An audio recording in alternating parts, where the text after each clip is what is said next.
and visit a forest and go into a sawmill, but one advantage of running this event online means we have got potentially a lot more attendees. There's over 95 people registered to attend the event today. The purpose of it is to fundamentally encourage afforestation, provide the information to support people who are looking to plant trees, provide some perspectives on sustainable forest management and timber demand in the UK. So we're supported in this event as part of a programme run by Soil Association Scotland, working with farmers and land managers to encourage tree planting and sustainable agriculture and forestry. Funding from Scottish Government, European Union, Scottish Forestry, Scottish Water, RSPB Scotland, Innovative Farmers and the Prince of Wales Charitable Foundation. I'm just going to give you a little bit of background to the Soil Association and an outline of a very quick outline of the agenda, and we'll get straight into the main event.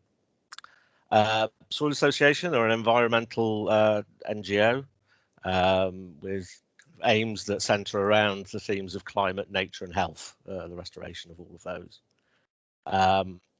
We're fundamentally a charity with a wholly owned trading subsidiary, Soil Association Certification Limited, which I work for. We look to support an agroecological approach, promoting sustainable forestry, afforestation, trying to blur the lines a little between agriculture and forestry to create rural income diversification, resilience, support the delivery of ecosystem services to benefit climate, nature and health. The trading subsidiary I referred to provides certification of land management to organic standards and sustainable forest management standards. And the forestry team, which I work in, based down at our head office in Bristol, forms about a third of that certification business.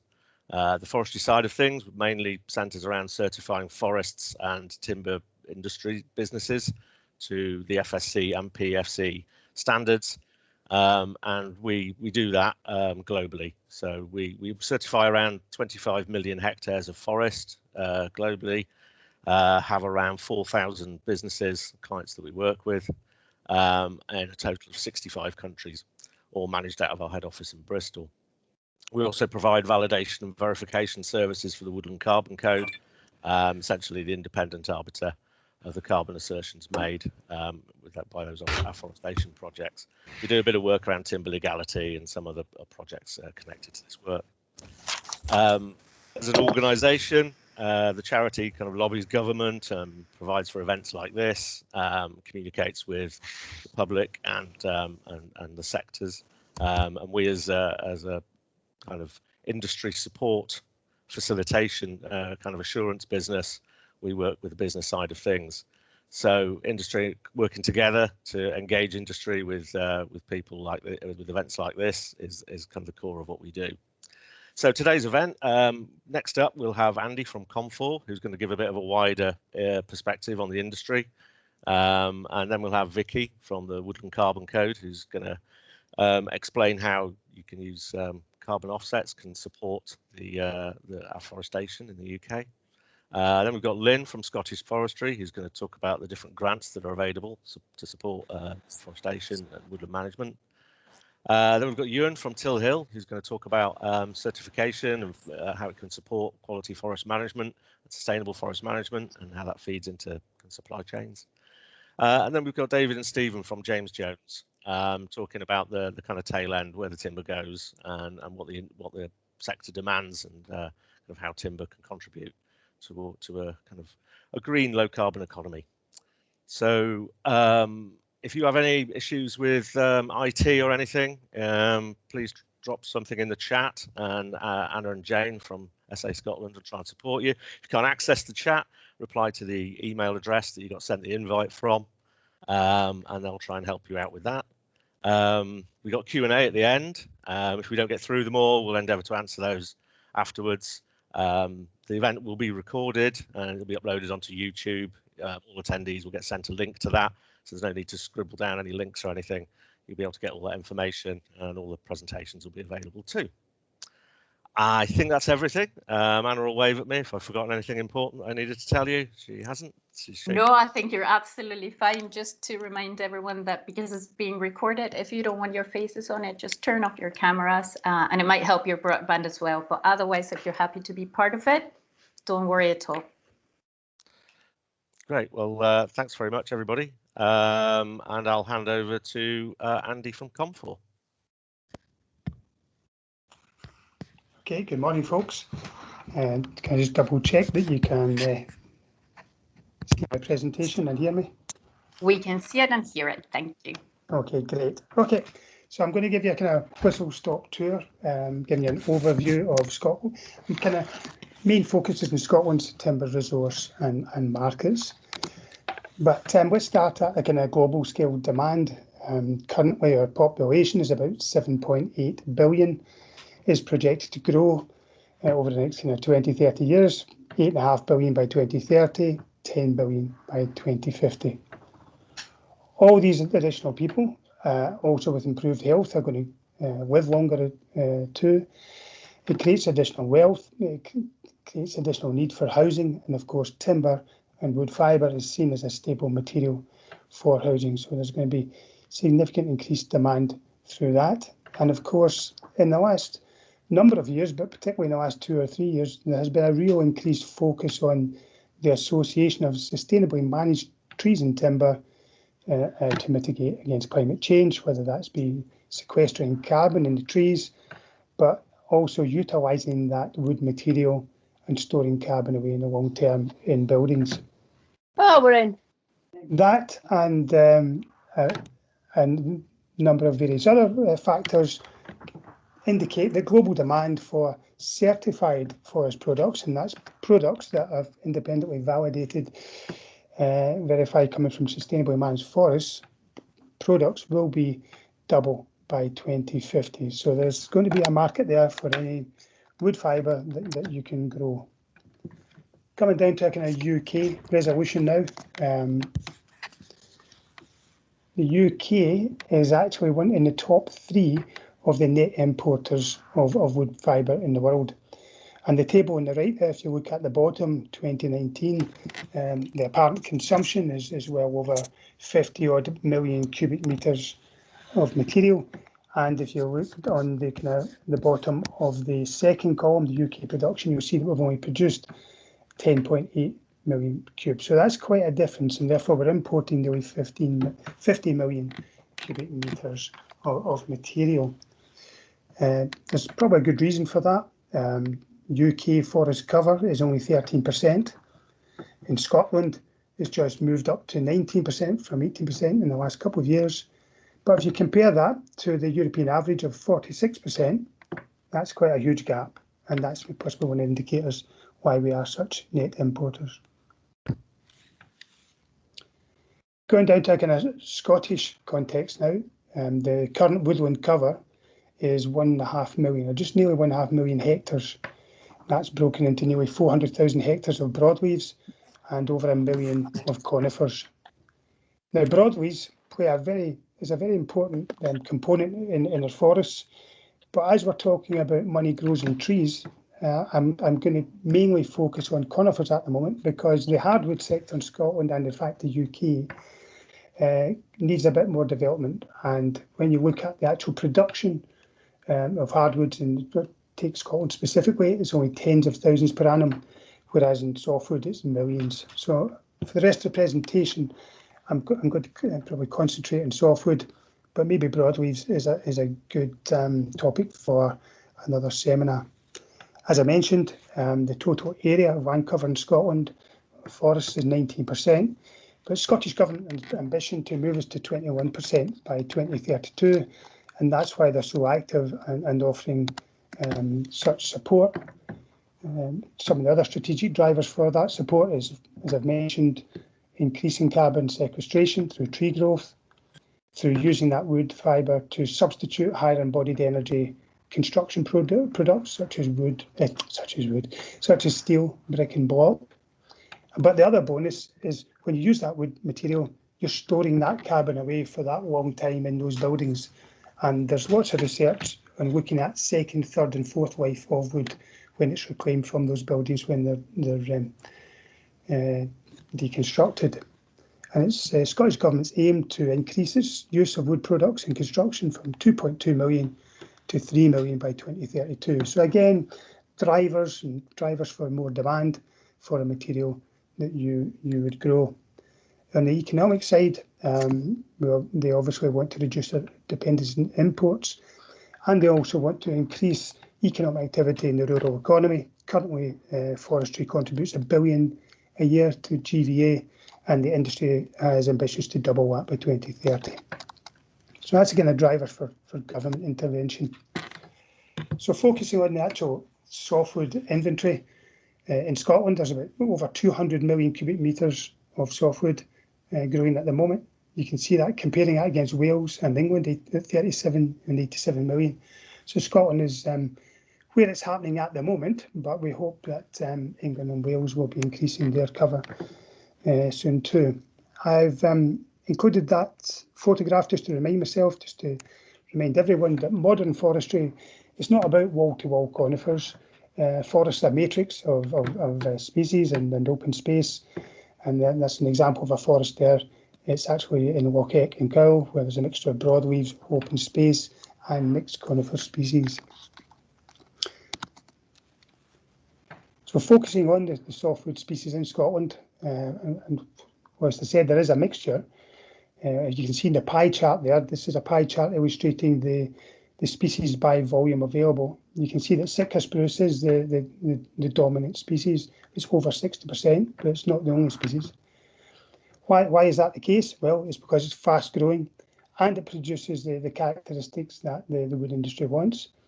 It gives opportunity for graded timber, but also because it's very white colour, it's very attractive to paper, etc. There are other species there, the Scots pine, which is a very important species up in the northeast of Scotland. It underpins quite a lot of the wood processing sector up there. And larches have been used a lot in fencing. If you're moving to plant conifers, you really have to think about the right tree in the right place, and your agent will help you find that. They'll look at soil conditions, the kind of rotation lengths you're looking at, anything from 30 years for improved Sitka, fast-growing improved Sitka in the right place, up to about 70 years for Scots pine. Yield range is quite a gap there, depending on where you are and what your soil conditions, etc., and the species. Anything from 250, probably less than 250 tonnes in some lodgepole pine plantations. And in the right place, right time, you could get up to about 700 tonnes per hectare from improved Sitka in the right place. But that would be the exception. You're probably looking at 500 there. Timber prices are very much influenced by that import, because we are such net importers. What I will say is that market conditions are very good at the moment. So if you do have that block of conifer in your farm at the moment and you're thinking, what will I do with it? And now's the time to think of selling it into the market. This is a slide, it's just a graph to illustrate the potential availability at a kind of Scottish level of softwood material. So hopefully you can see my cursor. So running about 2020, what that's saying is at the moment there's about between 8 and 9 million tonnes available for felling every year. We felled 7 million tonnes last year. The point I would like to make for this graph is that you're seeing it's rising to over 10 million in 2030 and then dropping down, and that's a reflection of the age structure of the forest. So if you planted some material just now, if it was fast-growing spruce, for example, your production might start coming in about here, and that will help fill that gap. And of course, seeing that drop is again indicating there will be demand domestically for that timber. When you fill that material, these are the kind of markets that will be interested in your produce. Sawmills take the majority of it, and David will explain that in much more detail in his talk. That's because they take the large size, diameter, volume from that material. Other markets, we've got a paper mill in Irvine that focuses very much on spruce fibre. We've got 3 large wood panel manufacturing plants in Scotland that use all species. that small element there, you might think, well, that's a bit small for fencing, but that's fencing roundwood. The sawnwood, the sawn fencing actually is incorporated in the sawmills. And that large section there, wood fuel, that's material that goes straight into burning for energy, either straight into the grid or to use for power within manufacturing kilns, etc., or manufacturing wood pellets. There's a section there at the top that showcases roundwood exports. That changes on an annual basis. At the moment, there's quite a lot of exports, and most of that tends to go to Southern Ireland. This is really just an illustration to show you where all the kind of wood processing activity is. That will take material from Scotland, but over the UK. You can see that it's quite significant, and strategically it covers the whole country, Northern Ireland, and there should be Southern Ireland there. And there is plenty of activity in the south of England, but it tends not really to take Scottish material. There's been over £500 million invested in a lot of these wood processing facilities in the last 10 years. So again, that's an indicator they're not going anywhere, and there's going to be continued demand. So what does that really mean for you? Well, if you have suitable land, is it an option for you to grow those conifers and broadleaves? The grants are good at present. They certainly contribute significantly to recovering the cost of establishment. Those grants aren't taxable, though any annual premium calculated on an annual income for going basis will be taxable. The tax treatment of commercially managed woodland is described as benign at the moment, and it would give you growth in capital value of your land. The value of land, forestry land, has increased quite significantly in the last few years. And this is in a backdrop of what we're talking about, forecast continued increased demand in wood fibre, not just in this country, but in global terms. So therefore, it's very important that we grow our own material. And if that's not enough for you, think of your own personal pension fund in 30 years' time. And if you're not growing it at that scale, we still will contribute to your own personal firewood supply once you retire. The final slide is just an indicator. This is a table that illustrates the area that is going through the woodland creation scheme at the moment that have applied for grants. So currently in the whole system for 2020, it's indicating there will be 16,000 hectares planted. 13,000 of that's already approved. If you look at 2021, again, it's looking quite good at 16,000 hectares. So there's a lot of interest in there, and hopefully we can encourage you to join that and plant more trees. That's me for now. Thanks for listening.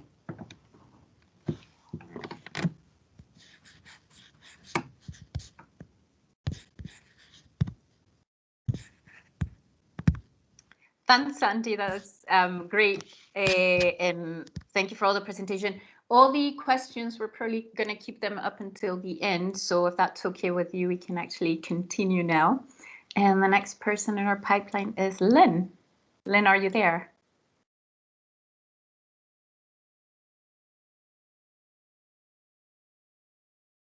Lynn, I think you're muted. Yes, Anna. You're muted. You're just muted. Please feel free to have your moment in the sun and shine now.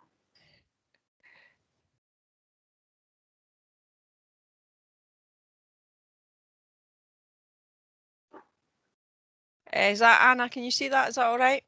Yeah, that's working. Thank you. Thanks very much, Anna. Good morning, everybody. Thanks for the opportunity to come along today and give you a quick run through the forestry grant scheme.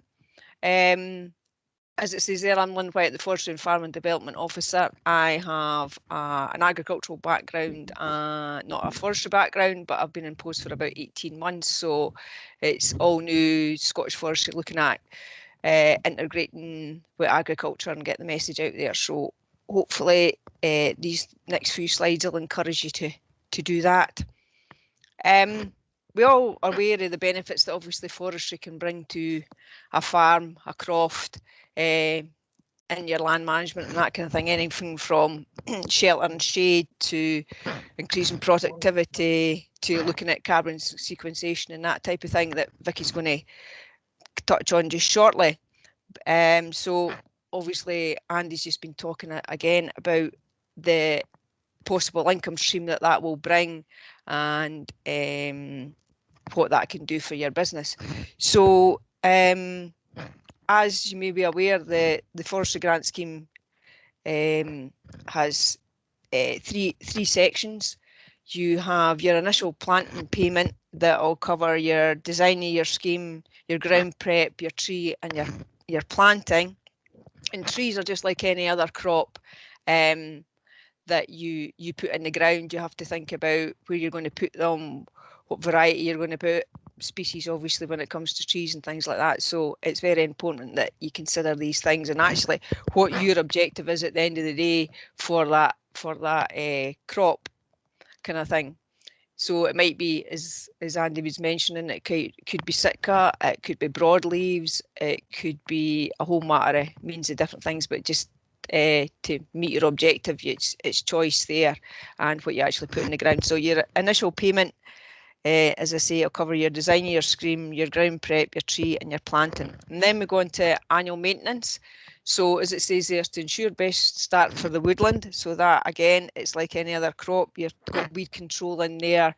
You've got making sure that your fences are intact and everything like that as well. And just maintaining your tree density. The different options have different tree densities on them. So as part of that, you have to maintain that tree density. Then we go on to, just to say that, as it says there, that covers you for 5 years.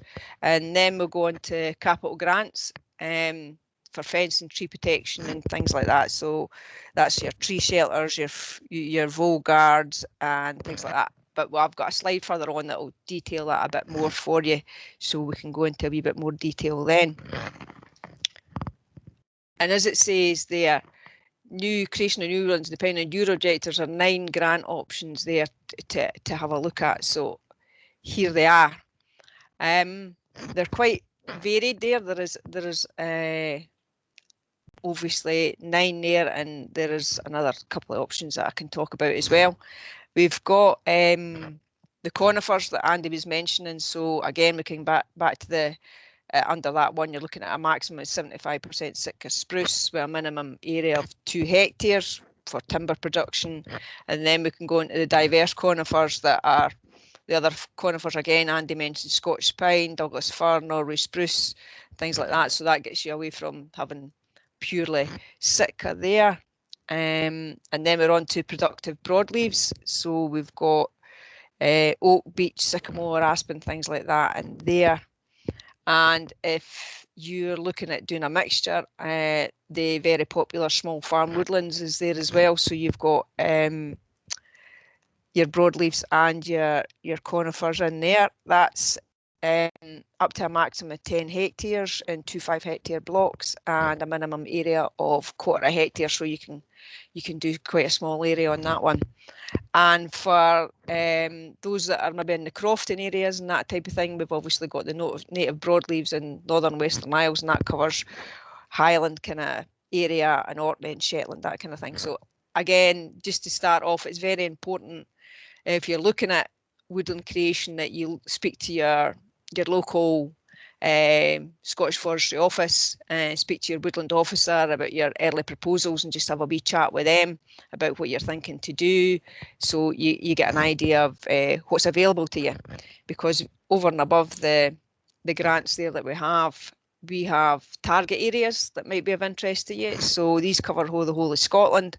So they could be in national parks, they're connected to local authorities and things like that. And the newest one there's the Loch Lomond and Trossachs one that's been in there, I think, for about a year possibly. So again, important to speak to your local office to see what's available to you.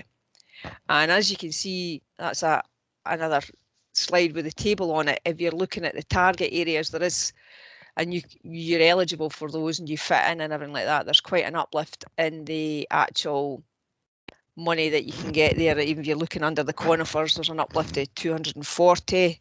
If you're looking at small farm woodland, there's £300 a hectare as well. So definitely worth investigating that if you're looking at any kind of scheme that you might be able to fit in with the target area and get an uplift in your payment per hectare. And if you happen to be in the Central Scotland Green Network, there's another, and you're eligible, there's an addition to the capital payment kind of contribution there. So again, if you happen to be in that area, definitely worth speaking to Central Office to see if you fit in within either the core area, the outer area, or the fringe, because there is a fair bit of uplift in those payments. And that's over and above the capital payment that you will get. So on to capital payments. As I mentioned, that's for the protection of your trees. So we're looking at deer fencing, rabbit netting, volgars, tree shelter and things like that, as well as bracken control and gorse removal and that, depending on what your needs are and what the discussion you have with your local office and that kind of thing. So it's very important to know the constraints of your site and what you're going to have to put in there to protect your trees, because it's obviously long term and you want to get it right from the beginning. As I said, there's various options out there to meet your objectives. This is an interesting one. It's a grant package that brings together woodland creation and infrastructure. So if you happen to be interested in this one, it's aimed at upland livestock farmers where sheep are a major component of their business and will continue to be. And it's for productive conifers, anything from 10 hectares to 50 hectares. And it's along with that, as I say, you've got infrastructure. So if you happen to be thinking, oh, that's a bit tricky to get to that area, but would like to plant it, you can put your roads in, up to 1,500 metres of roads and turn-in bays and things like that as part of that grant scheme. So it's definitely an interesting one. And the last event the Soil Association did, that's what it focused on. So you might want to go back to the recording for that, because the farmer are very enthusiastic about it, and it seems to tick a lot of boxes for people that are in those areas that might be slightly tricky to get to, but it's another option for people to look at. And just for looking at, if you're looking at wanting to do woodland creation, we recently brought out a walkthrough guide. Now this is aimed at probably smaller kind of areas of woodland creation and things like that, but it's definitely really good at bringing all the information together that you would need for a woodland creation application and that kind of thing. It goes through everything from species choice, it goes through your mapping and everything like that. So very good information within there, and it's all got built-in links and that kind of thing. So we'll definitely be sending that to you along with everything else. So all importantly, if you're looking at wanting to do a bit of woodland creation, speak to your local offices at the earliest stage of your proposal and that kind of thing, and they can give you a wee bit of guidance there on what's feasible. Are you in those target areas? Are you eligible for certain things? So definitely worth speaking to them when with your initial thoughts and everything like that. And if you're looking at as well, there is funding available to get a special advisor onto your farm, onto your croft and that kind of thing. So it's quite a straightforward process. You can apply for up to £1,000 of funding to get that forestry consultant onto your croft or your farm and have a wee look at what you're doing. And as it says there, they'll look at the grants, they'll look at assisting passages and everything like that, and try and do the best to meet your objectives. So there's plenty of options out there. There's opportunities to get people to have a chat with and everything like that. So hopefully that's inspired you, some of you, to plant some more trees, and let's get planting. Thanks very much. Thanks very much, Lynn. that was really useful. There's no question that woodland creation grants are more generous at the moment than they've been, certainly that I can recall in my career. And obviously there's a big focus from government on increasing our tree cover and woodland cover. So that's really useful. A few of you may have noticed the unrehearsed dynamism of our agenda. That we've just had a little bit of a switch around there. But we're going to welcome Vicky West now from the Woodland Carbon Code, who's going to talk about how carbon offset income can potentially fill in the picture of making afforestation pay. So Vicky, are you good to go? Yep. Can you hear me, Andy? I can hear you fine. And can you see my slides as well? I can see the slides. We're good Cool. to go, I think. Thanks very much. I'll let you get on. Cheers. So thanks, Andy. So I'm Vicky West. I work for Scottish Forestry and I manage the Woodland Carbon Code. I want to tell you a little bit about the carbon market in the UK and how that's growing at the moment, giving you the opportunity to sell carbon from woodland creation projects and generate extra income to help you manage that woodland. So if I just go to the first slide then, so the Carbon Code was launched in 2011, now 10 years ago. And what we're trying to do is try and connect companies who are looking to offset their emissions with landowners who are looking to plant woodland and get private sector money into woodland creation. So this helps corporates in managing their emissions, and it also helps us in the UK to meet our emissions reduction targets. While I'm on this slide, just to remind you that there's also a Peatland Code in the UK, and almost everything I say today kind of applies to peatland restoration, the same as it would to woodland creation. So equally, if you have areas of degraded peatland you might be looking to restore, there's an avenue to get money from carbon to do that as well.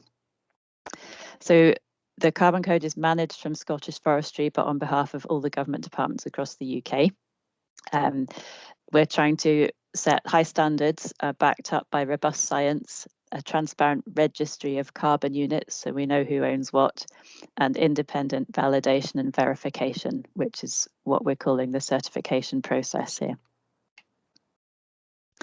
So in terms of there being demand for carbon units, there's lots more UK government and Scottish government legislation and policies.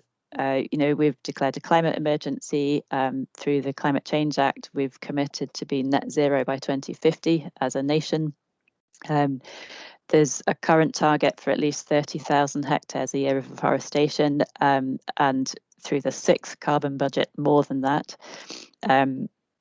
And DEFRA have committed to developing a stronger domestic carbon offset market in their policy documents.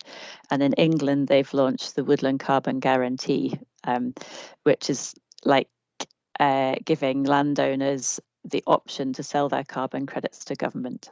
Well, I'll talk a little bit more about that in a minute. Companies in the UK are now mandated to report their emissions if they're a large company. So they're not mandated to reduce them yet, but they do have to say what they're emitting. And they can come to some net figure by purchasing carbon credits from international carbon standards or from the Woodland Carbon Code or the Peatland Code. That's obviously once they've done all they can to reduce their emissions. There's also some policy documents that help with the credibility of the Carbon Code. So PAS 2060 tells people how to be carbon neutral, and you can use Woodland Carbon Code credits in your carbon neutrality claim. So that's kind of where the demand comes from, if you like, from the company end. Now I'm going to think a little bit about the requirements of the standard. So all our projects have to meet the UK Forestry Standard, but they have to meet these other criteria which are common across carbon standards. So one is additionality. There are 3 parts to that. Your woodland can't be legally required, and there's a financial test. And essentially the financial test is that your woodland isn't viable without carbon finance. So although Lynn's showed you that you can get various grant grant funding for woodland creation, in order to be eligible for the carbon code, you need to show that their grant funding isn't enough and that you need more income to make that project viable.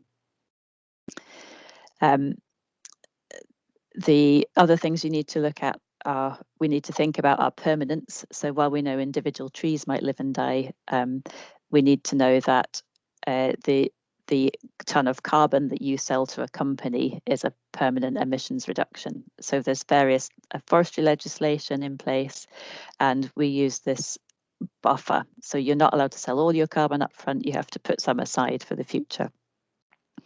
We also need to know how to predict and monitor the carbon sequestration in your project. I'll say a bit more about that in a minute. So the three things that support the standard, one of those is validation and verification. So the Soil Association and Organic Farmers and Growers are the two bodies who are accredited to check our projects. So there's two parts to this. At the start, or within 3 years of registering, your project's validated, and this is a desk-based exercise to show that you meet the carbon standard, and we check that your carbon prediction is right. After 5 years and every 10 years, we need to look at the project to say, okay, how's it doing? Do you still meet the UK forestry standard, and how much carbon has your woodland actually sequestered so far? Another thing supporting this standard is robust science. So Forest Research have developed some tools for us to predict carbon sequestration over the lifetime of a project, up to 100 years. And that's dependent on the species, the spacing, and the type of management that your project is going to encompass, as well as looking at the climate and the soil, the situation of your project using the ecological site classification. They've also developed tools or monitoring protocol to help us measure the actual carbon sequestered in trees as they grow. The other thing supporting the standard is having a registry in place. So the registry has a list of all the projects, all the carbon units from those projects, so that we can track the status of each project, who owns the carbon, what happens when the carbon's sold, and then when companies use it, they can demonstrate that they've used those tons of CO2. And bearing in mind woodlands take ages to grow, we have two types of unit. So at the beginning, when there's actually nothing, virtually nothing there yet, we issue pending issuance units that are like a promise to deliver carbon in future. And when we've, at verification, shown that that carbon's there, we convert them to woodland carbon units, which is measured sequestered carbon that companies can use to offset their emissions. This is just an example page from the registry, where we're looking at carbon units and the accounts and who's got what carbon units in their account. So you can see here some at the top, there's some units from Annandale and Lochwood estates. They're not sold yet, they're still in the Annandale and Lochwood estates account. You can see the vintage is when they're going to be delivered, and the number of units is over to the right. Within the registry, this is publicly available. You can click on view and get more information about that project. So that's just keeping everything totally transparent. So if you're looking to apply to the carbon code as a landowner or as a forest agent, what do you need to do? This is just a very quick summary for today. So as a landowner, you might want to go through this process yourself. But it is a bit of a learning curve. So you might also want to look for an agent who might help you through this process. Lots of the forest agents are signed up as carbon code agents as well. Once you've made that decision, you need to register your project, ideally at the planning stage. At the moment, you can register within 2 years of the start of planting, but we are going to reduce that deadline. So you really need to be thinking about this as you're planning your new woodland and thinking about whether it's viable or not, and if you need this carbon finance. So once you've registered, you need to get your project validated. So you need to complete some documentation and get that third party checked. And at that point, we issue these pending issuance units that are a promise to deliver carbon in future. At that point, you would be able to sell those units, provided the company you're selling to is happy to buy units in advance. Then at year 5, we check how your project's doing. That involves some kind of field survey using the FR protocols. You complete a progress report and get that third party checked, again by Soil Association or Organic Farmers and Growers.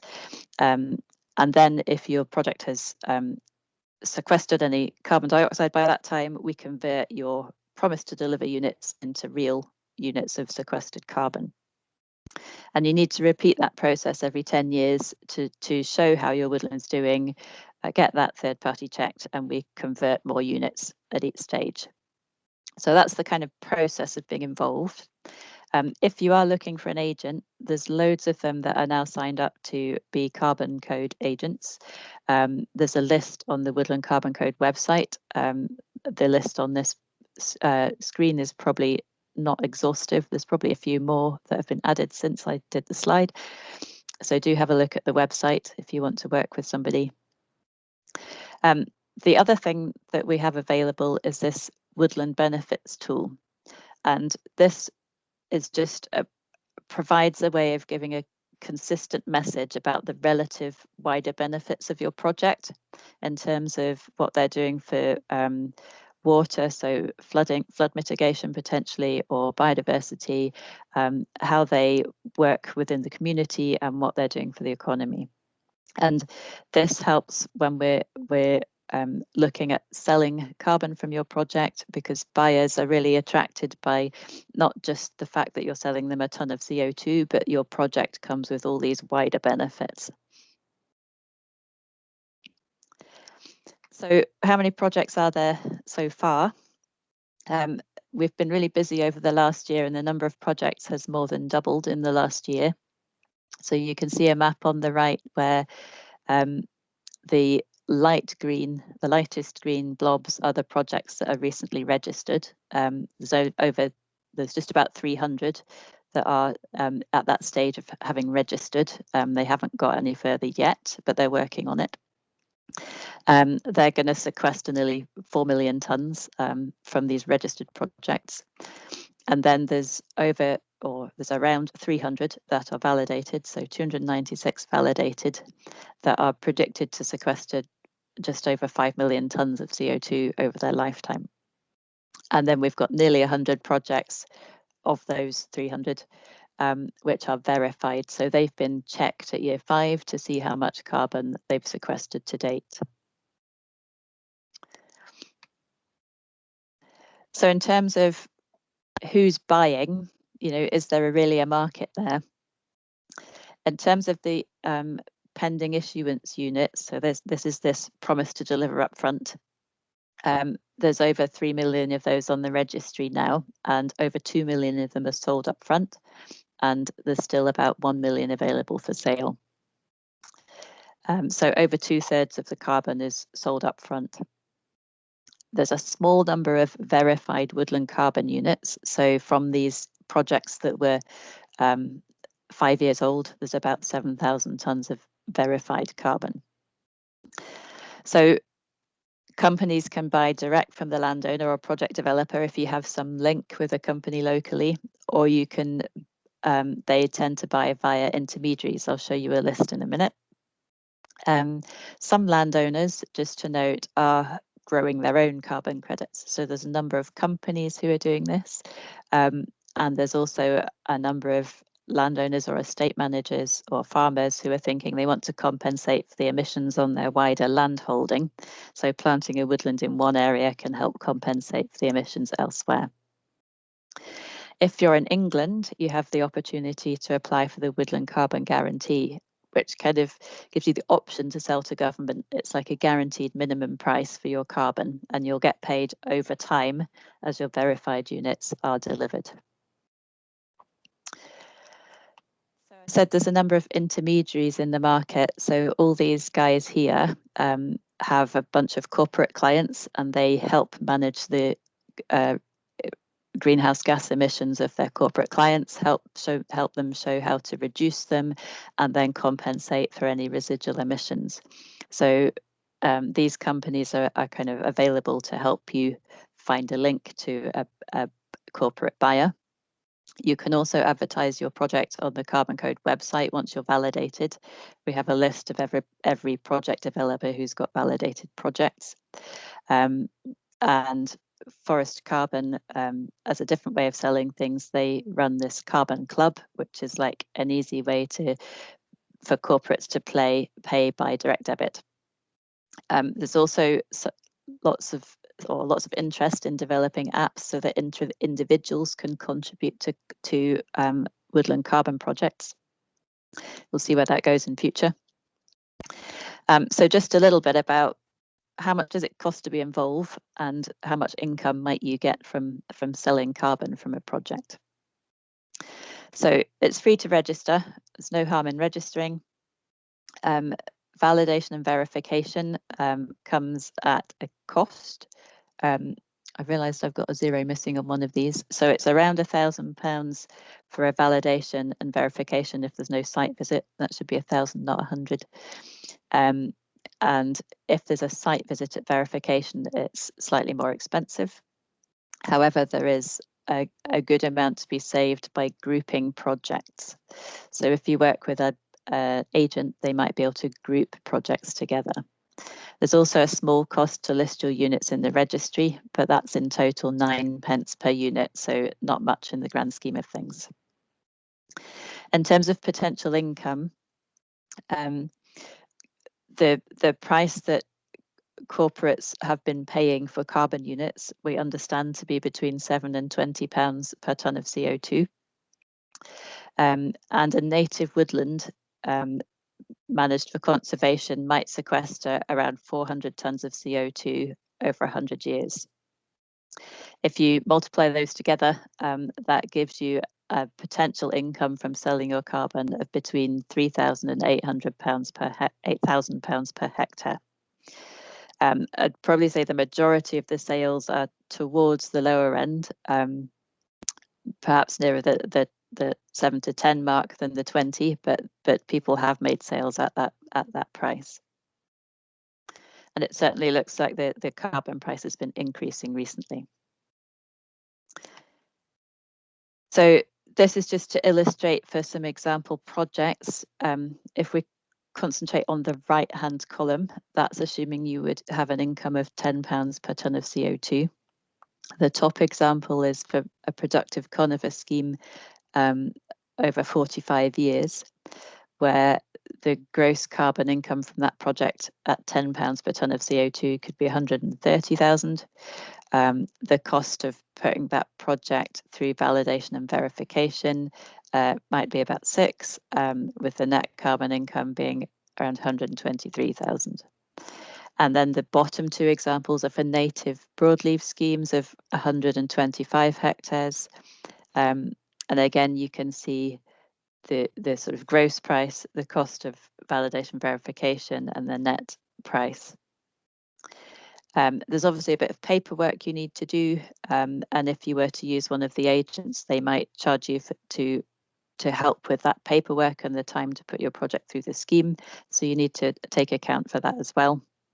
But you can see that there is certainly good money to be made from carbon credits if you need extra income to make your project viable. So that's all I'm going to say for now. Please do join the Carbon Code mailing list, which is, you can do that at woodlandcarboncode.org.uk.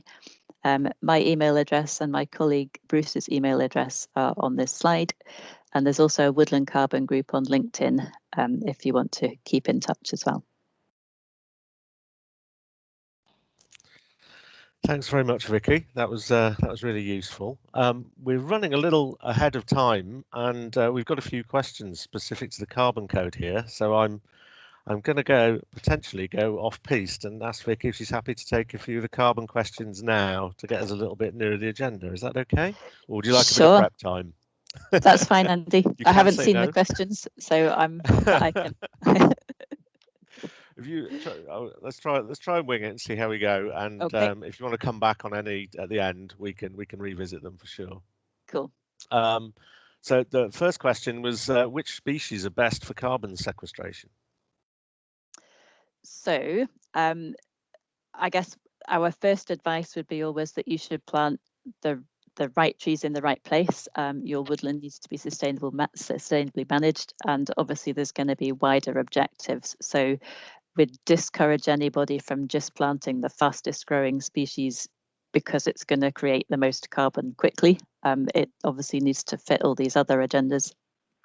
That said, broadleaves are more dense but grow more slowly. Conifers grow faster but are less dense. Good morning. So hang on, I'm just going to turn down this webinar thing that's jabbering on in the background. Mark, quick call because Can you I'm mute James, James, please? yet another webinar. Thank you. Woodland Carbon Code project developer, Buddy putting in inadvertently there. Sorry, Ricky. Sorry, everyone. that's okay. Vicky? So if we're looking to sequester carbon really quickly, conifers do sequester the most quickly. However, we need to remember that conifers are generally managed as a productive woodland, where we do fell them to put into timber products. Within the carbon code at the moment, we only account for the carbon that stays within the woodland, acknowledging that timber products, whilst they hold carbon for a long time, obviously that will degrade and it will end up back in the atmosphere at some point. So with a productive conifer scheme, it would you would sequester the carbon quicker, but you couldn't claim as much overall in terms of looking at how it works through the carbon code. Great, thanks. That's really handy. And yes, as validators, we're looking for a woodland that fulfilled that's compliant with the UK forestry standard. So good silvicultural practice is important, and I think the buyers of carbon will want to see that as well. So kind of quick buck trying to sequester the most carbon quickly isn't necessarily what the carbon buyers might want to see, because there's a kind of in sales speak, there's a product surround concept around the carbon, and it's kind of the bigger picture, not the carbon unit in its bare form, that kind of attracts a lot of the investors. Next questions: is there a low limit to the size you can register? They've only got looking at 4 acres on a 25-acre holding. And why limit the registration to so short a time since planting when so many may not know about this? So the first one, the lower limit, there is no lower limit at the moment. I guess the limit is more determined by what's cost effective to put through the scheme. So if you have much less than about 3 hectares, it's probably hard to make it cost effective in terms of paying for validation verification and paying for the registry, and then the income that you'll generate from that woodland. That said, for smaller woodlands, it is really advantageous if we can group them together to go through the validation verification process. So if there are a group of landowners, or if there is an agent you work with who's willing to group projects, then that can make it more cost effective for those smaller projects. The second question, you have to remind me, Andy. was why limit registration to so short a time since planting? So this is partly to do with this additionality concept. So the carbon market wants to pay for things that are new, that wouldn't have happened without their input. And therefore, people need to have thought about this at the start and thought, okay, what do the finances of the project look like? Do I really need carbon finance? Do I need this carbon finance to make my project go ahead? So if you register your project when it's already planted, say your project was 2 years old and you'd not really thought about carbon sequestration at all, it's really hard to prove that it's additional because you've obviously planted it and it's there and it's a woodland now. So we did give this 2-year window to allow for the fact that people might not have heard about the Carbon Code. That said, now that it is more established and it's been around for 10 years, we are reducing that window. So you'll have to register within 6 months of planting when we publish the new version of the code. Thanks. Yeah, I mean, as validators again and verifiers, you know, we work to the ISO 1465, which is an international standard on carbon assertions and additionality. That additionality piece is an essential part around that. Retrospective carbon claiming is not doesn't fit the bill. I see no thinning or clear fell in inverted commas listed as a project type. What does that mean? So the types that are listed on the registry are to some extent linked to the way the carbon calculator works. You can manage your woodland any way you like. Where it's no thinning or clear fill, it's probably a native woodland that's managed with minimum intervention.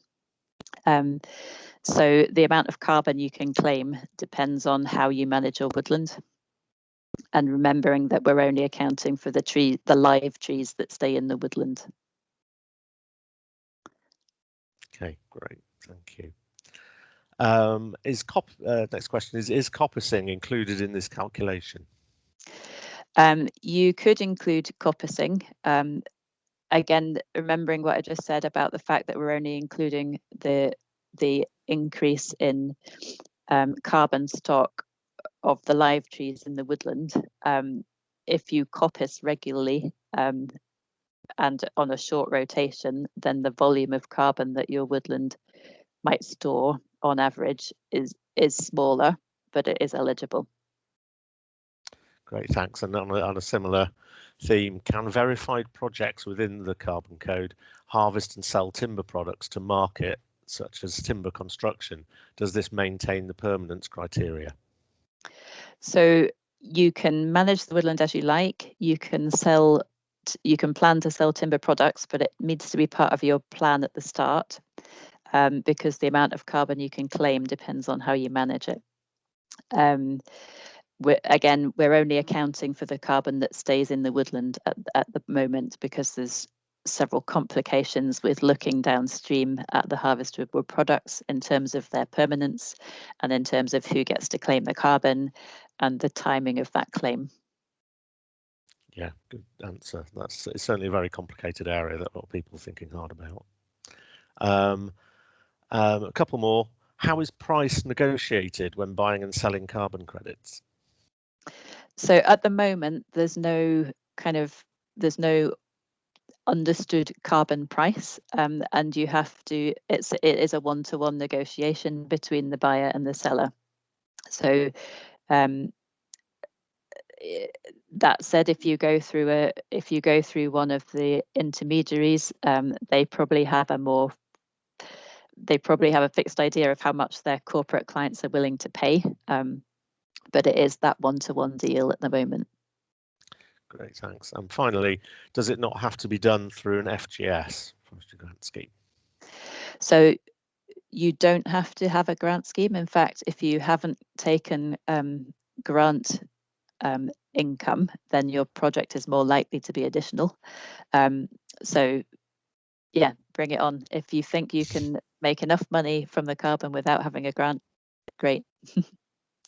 But there will be other requirements around the establishment of the woodland that are fulfilled by the grant scheme in terms of what site you can plant it on, what site existing has on it in terms of peat or biodiversity. So I should say that you like still need to meet the UK Forestry standard. You still have to apply for an environmental impact assessment if you don't have a grant.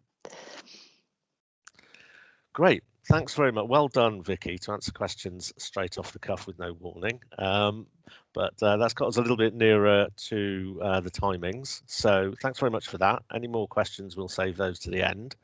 So if I can give you a nudge, if you're okay to dive in now. Ewan McIntosh from Tilhill. Good morning.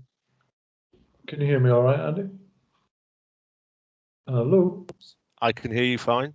Sorry, I muted myself. Okay. Yeah. Mild panic. Yeah. I can't see your slides I'll just yet. share So. my slides. And then we can get started.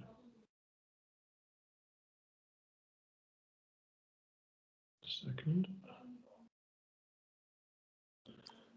Whilst that's waking up. So good morning. My name's Ewan McIntosh. I work for Tilhill. I'm our certification and assurance manager.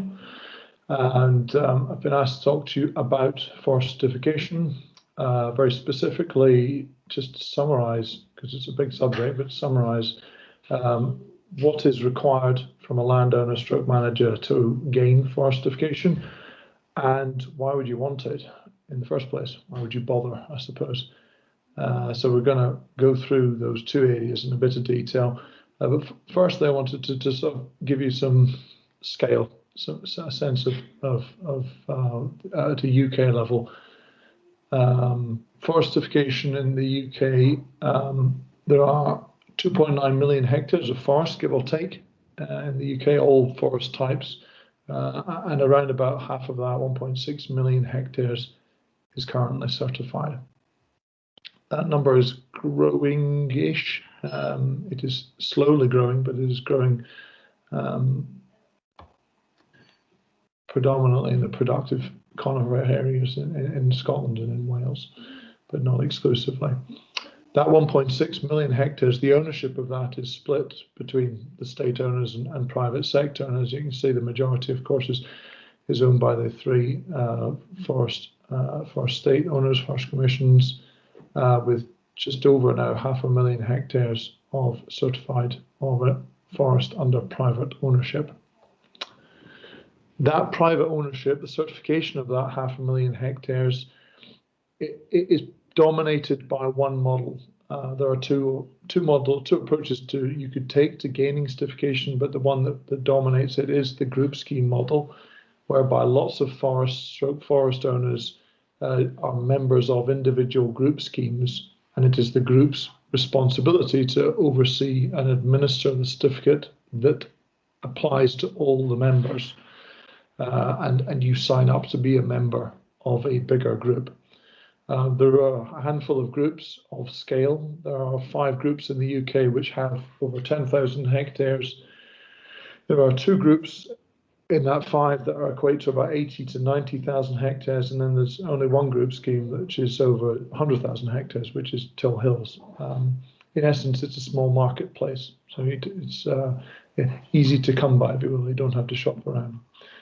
Tilhill's group scheme is by far and away the largest, which is coming up to 240,000 hectares and growing gradually. We produce on average around about 2 million tons or cubic meters of certified timber per annum from the whole group. To comply with global certification, at a UK level, you have to comply with something called the UK Woodland Assurance Standard, which is the UCWAS is the acronym.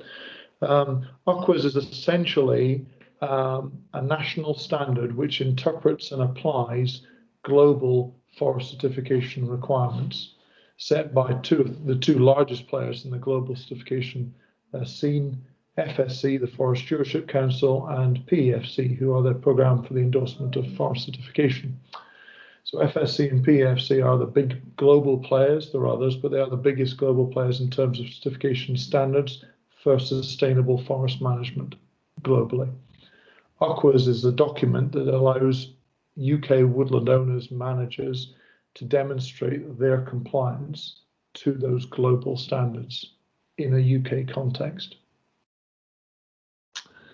UCWAS was launched in 1999. It's one of the oldest national forest, sustainable forest standards. And as it says there, it's an independent standard. It's not connected to the Woodland Carbon Code and other things that you've heard about before. There are a lot of crossovers, but it is in itself a separate standard that demonstrates compliance with sustainable forest management. And it's unique. As I mentioned before, there are two global organisations, FSC and PEFC.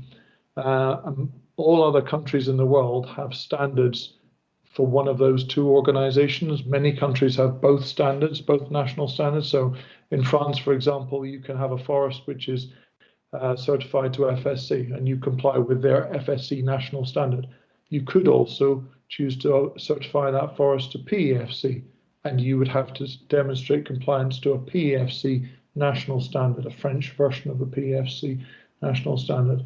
In the UK, for a long time, we've had the unique position, or the enviable position, of having what we call a dual certified standard. So Aquas is certified to both FSC and PEFC simultaneously. It's written to comply with both global sustainable forest management requirements. So you as a landowner manager don't have to do anything else other than comply with Aquas. It's also one of the smallest, in fact, I think it could be the smallest in terms of documentation anyway, sustainable forest management standards in the world. It only has 41 requirements. It's concise and split up into these 5 sections, which essentially are fairly logical. There's the first, which relates to just general legal compliance and compliance with best practice generally. There's the second section, which just focuses on the management plan, which is the core document for all management, for management of all forests. The third is all around woodland operations, the planning and the implementation of woodland operations which deliver the management plan objectives. The fourth one is all around your environment within your forest and out with the forest, and how you protect the environmental sensitivities that are associated with the forest. And the last one's all about people, which includes in large part health and safety, which obviously very important. So those are the 5 core sections within which there are 41 requirements. You don't have to comply with all 41 requirements. I suppose that's an important point. So many of the requirements are specific to an element. So if you, for example, there's a specific requirement around ancient semi-natural woodlands and another one around plantations on ancient woodland sites. If you don't have either of those in your forest, it kind of goes without saying, but there is no requirement for you to comply with. So whilst I say 41 requirements, there isn't 41 different things that you need to meet to become certified. And a lot of them do cross over all forests, but certainly not all of them. Just touching very briefly on what do you need to become certified? What's it like? What's it like to be a forest owner manager to gain certification for the first time? I think the first message, and this isn't just me saying it, if you were to ask anybody in our group scheme, then the first message we would say, more often than not, it is easier than people think. People's own perception of gaining forestification is that it's onerous, that it's a burden, intrusive, difficult to get, hard to keep, etc. I don't know any of my group members who would actually confirm that. It is fairly straightforward, and ourselves and other group scheme managers make it as simple for you to comply as possible. You require a management plan, but the management plan is the scale of complexity and the amount of work that you put into the management plan is commensurate with your forest. So it isn't a one-size-fits-all. If you have a small, simple forest, the degree of work really required to compile that management plan will reflect that. The larger, more complex forests require more work, but everyone requires a management plan. You can also use an existing plan. You don't necessarily have to produce a brand new one. We have plenty of group members who essentially append a document to an existing plan, which in itself makes that forest Aquas compliant. So you don't necessarily have to start from scratch. You need to demonstrate compliance, but I think one of the key messages from this is also that of all of those 41 requirements, over 80% of those requirements actually enable you, the landowner manager, to demonstrate compliance with existing legislation and best practice. So those are things that you as a landowner manager should be doing anyway, many of which are legal requirements. So it's helping and ensuring you to demonstrate, and ensuring that you meet legal requirements that you need to do anyway, whether you were certified or not, be the environmental or health and safety and other things. and also elements of best practice, which enable you to optimize your management objectives for your forest. So it's not like lots of new things that you should be doing on top of everything else. The bulk of what you are required to do, to demonstrate, is already in place, whether you are certified or not. And you have to make your forest available for audit. All group members do that, and I'll touch on the audit process now. So all of our group members are audited. We, Tilhill, have, and all the other group scheme members have basically a team of internal auditors. A group member, that's one which Tilhill, a forest which Tilhill certifies but doesn't manage. So you don't require to take on our management, or if you joined, for example, Scottish Woodlands, I don't believe you would have to take on that's the next largest group scheme, their management. You could just apply to them to become certified, but you do have to make yourself available to audit. And on average, in a 5-year period, you will be audited around about 3 years out of 5. An audit takes a day from beginning to end. One of the key things is that your auditors will know your forest, so you're not dealing with strangers in inverted commas after you've joined a group scheme. So they take the time to get to know you and your forest, and essentially focus on the audit requirements for you, but also your objectives and what you want from your forest as an owner or manager. My slides are frozen. Oh, here we go. It's certainly not a test. We are not looking to catch you out. We're looking for and support people to demonstrate compliance. Where we see gaps, we highlight them to you, and also we'll explain how to close the gaps. You can't fail. You don't get a pass-fail. You don't get a big red cross in the box at the end of it. It's all about assisting people to get the most out of their forest and demonstrate that. And in our case, all our Tilhill auditors are members of the ICF. They're all chartered foresters. And in part, what they'll do is, as I said before, they'll provide you with support as well as seeking evidence of compliance. We can't do one without the other. We have to seek evidence and document evidence of compliance, but we do very much focus on providing people with support as well. Now, just 2 or 3 points on why would you want certification. A lot of our group members gain a lot of non-commercial value, or indirect non-commercial value, if you will, from being certified. It informs and supports managers. It gives you a second pair of eyes to cast over your thoughts, plans, your documentation, and as I said before, provide you with advice. And it points sometimes you in the right direction or a better direction, an alternative route of how to approach something. It enables you as a landowner or manager to demonstrate compliance with the law and best practice, which is really regularly an important factor. It helps, certainly. We've definitely assisted in assisting landowners in avoiding potentially very serious accidents and environmental instances from our input, or at times we want to say intervention, actually, in terms of reviewing and looking at what they're doing in their forests. We have definitely made a difference at times. Forestry is the cause of, still unfortunately, the cause of harm to people and cost money. Environmental incidents do cost a lot of money, as well as causing environmental harm. And forestry remains at the top in terms of industries that cause accidents and incidents in the UK. Tragically, it's in the top 3. And the HSE, we know, the HSE and SEPA are continuing to monitor and inspect the industry in the round. And our audit process is there in part to support managers to ensure that they maintain and can demonstrate compliance to outside parties, but also to people that they bring into the forest to undertake work like this harvesting operation. So that they ensure that whoever comes into their forest to do work is doing so safely and legally. So that's the indirect non-commercial benefits, or some of them anyway.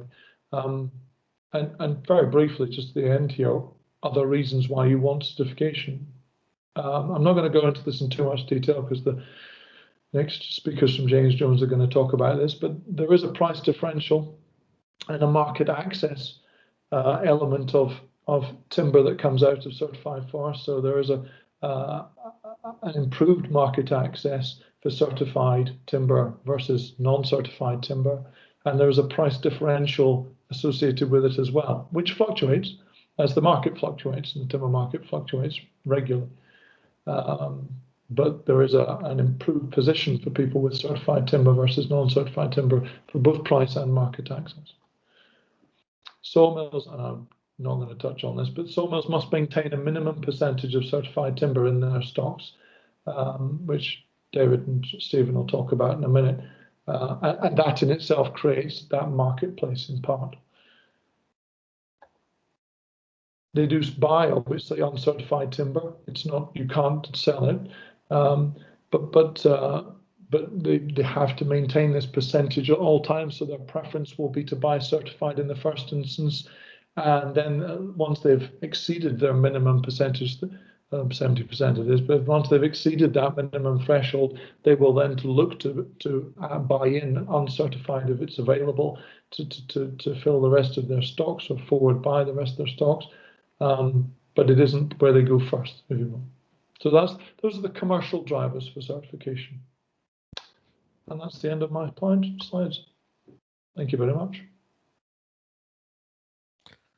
Thanks very much, Ewan. Very interesting as ever. Tilhill have been certification clients of ours for about 5 years now at Soil Association, and certainly a very well run group scheme. And Ewan's also put a lot of time into the authorship of that Aqua standard he was talking about, and it certainly puts the UK in a preferential situation compared to a lot of other countries we work in, where we have to certify to 2 separate forest management standards. The external audit time that has to go into it, and to go into it is significantly more. Okay, we're going to move on down the supply chain now, out of the forest to the sawmills that take the vast majority of the timber, as Andy showed us right back at the beginning. So I'm going to hand on over to David Leslie and Stephen Craig, also clients of Soil Association. We certify there a number of James Jones businesses. David, are you starting us off? I think you're muted, David, if you're trying to.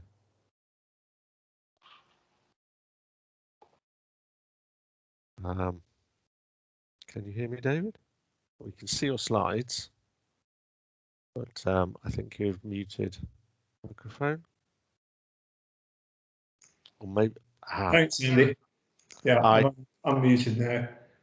Off you go. I can see your slides, so I'm confident everyone else can. Good morning, everybody. Hopefully you can hear me clearly. I'm actually doing a solo presentation today because Stephen Craig has ducked out for another environmental matter today. So I'm going to do the presentation on my own. I'm joint managing director of James Jones and Sons. We are a 5th generation family business in the timber industry. We've been involved in timber for 180 years, in sawmilling, timber production, forestry, and other businesses such as iron foundries and boat buildings. Today, the group looks like this, that our core is still in harvesting and sawmilling, but we also produce engineered timber, I-joists, which we produce 40% of the UK market of timber I-joists from our plant up in Forest. We're one of the biggest producers of pallets and packaging in the UK, and indeed our focus there is largely on repairing pallets for pallet pools and recycling them back into the market as part of that pool. We have an equity share in the forest management company Scottish Woodlands, and we're also one of the largest producers of potato boxes in the UK in a joint venture with one of our pallet competitors. James Jones are spread across the country, and I noticed that there are a lot of people on this call who I haven't presented to before and perhaps aren't aware of the scale of James Jones as a group. We're a £200 million turnover business based in Larbert in Stirlingshire in central Scotland.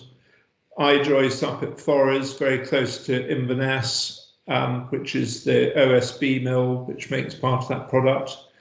We have 5 sawmills over 5 sites across Scotland, the green dots on the map, and we have 16 pallet sites which manufacture, repair and repatriate pallets for recycling across Scotland and the rest of the UK.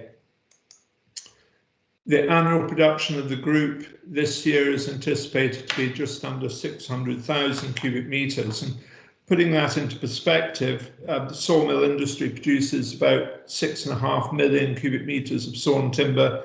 So we represent between 15 and 20% of that production in the UK.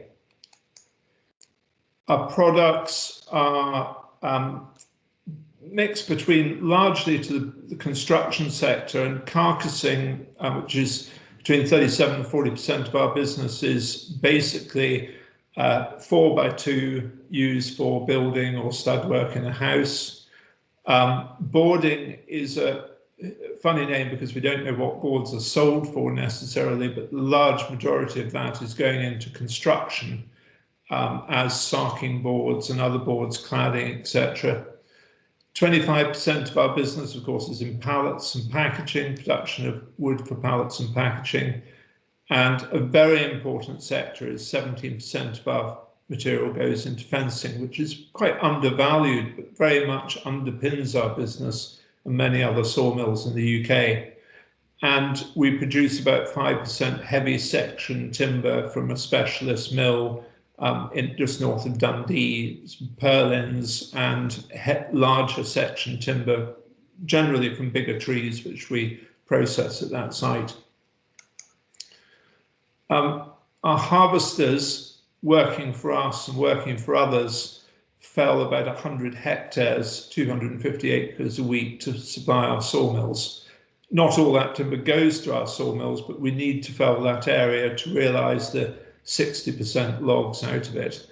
And these areas are, as Ewan said, most of the areas are certified and therefore under the UK UPROS legislation are replanted and sustainable through FSC and PFC generally. And we're processing about 1 million tonnes of roundwood a year, and we handle about 1.25, 1.3 million, which is 10% of the 11 or so million cubic metres that are harvested every year. And one shouldn't forget that when you cut a round into a square, you end up with a lot of chips and sawdust, and we generate about 450,000 tonnes of chips and sawdust, which generally go into board mills, OSB, they go into paper, some goes into animal bedding, and a small proportion go into biomass.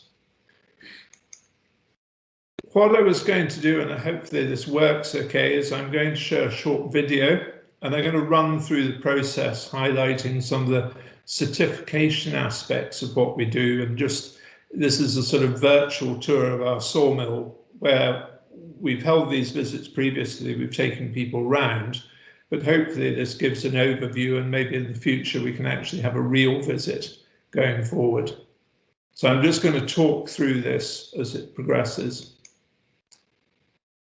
So James Jones's business is fundamentally based on the trees that are planted and restocked across the UK.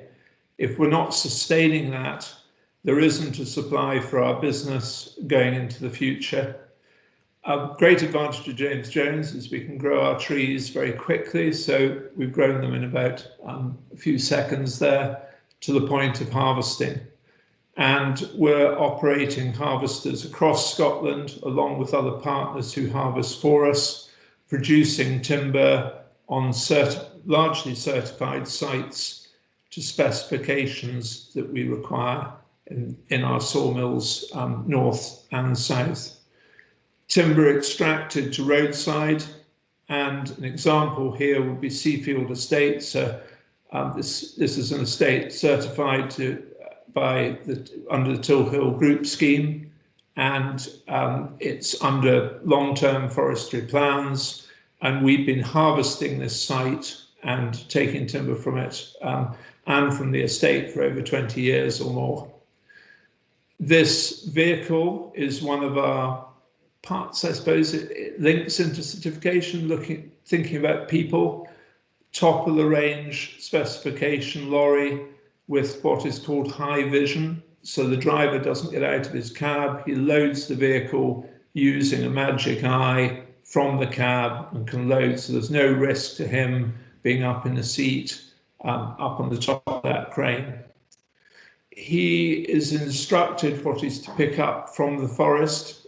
We have a system called Navman, which gives the driver instructions of how to get into the forest, all the risks on the forestry and public roads, like a sort of bespoke satellite navigation. So it gives information about schools, speed limits, gives information about forest roads. It will give the driver details of the site, and it will send him information on what he is to pick up from the site. So he will have been informed to go to this site, pick up these logs, which are 4.8 metre spruce logs, and he will be given all the details of the site, which relate to the forest plan and relate through to the certification and production from that forest.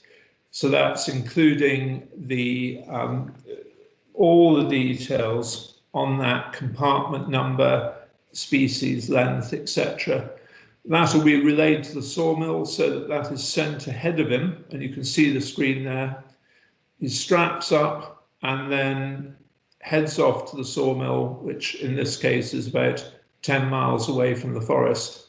The sawmill are informed that these logs are coming through the Navman system, and when he comes onto the weighbridge, that information is recorded and the details of the estate are taken in.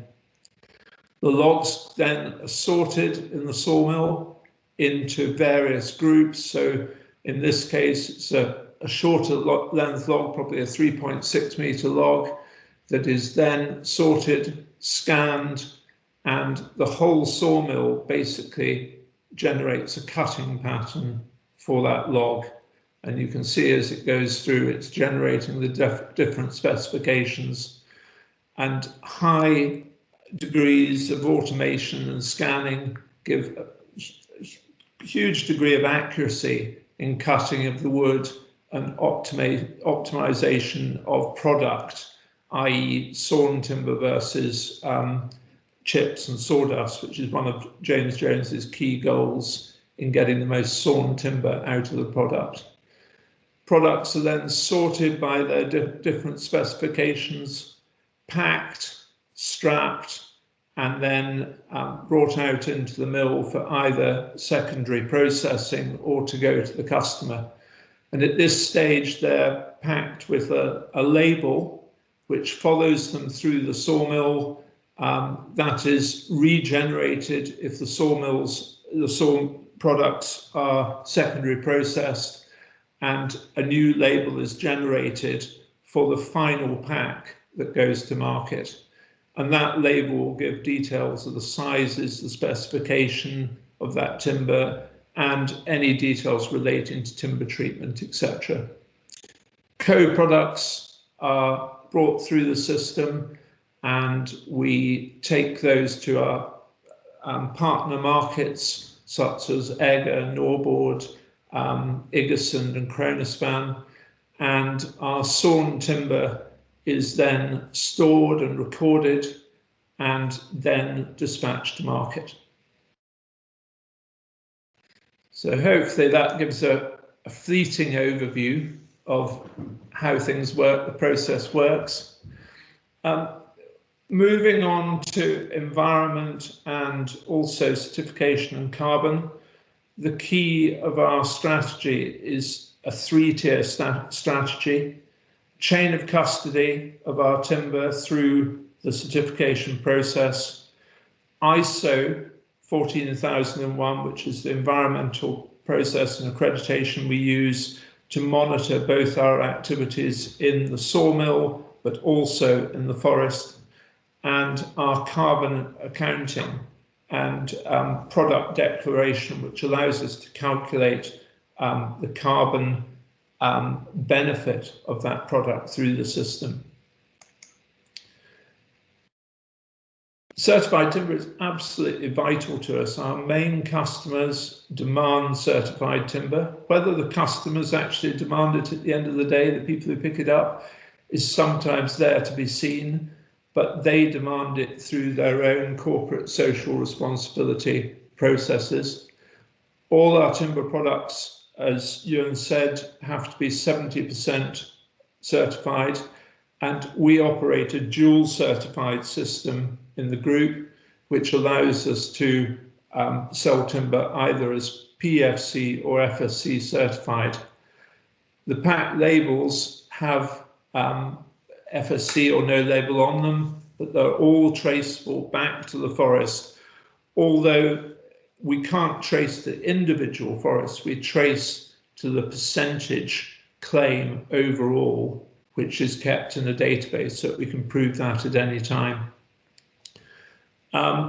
We have to use that to best economic effect, and we have to buy timber to get those percentages. So, as Ewan said, we will pay a higher price for certified timber than for uncertified timber. And also uncertified timber, when we get closer to a 70% mix at any time, we then have to leave that uncertified timber at roadside until we get into a more comfortable position.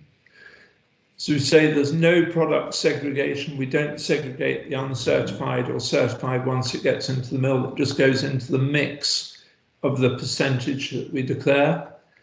And that doesn't cause any business disruption. And it really gives our clients a choice that we can offer the dual certified basis for our product and support UPWOS as the benchmark in the UK. In terms of certification, a truly sustainable wood fibre resource, as Ewan said, we're covering all the aspects of people, environment, sustainability.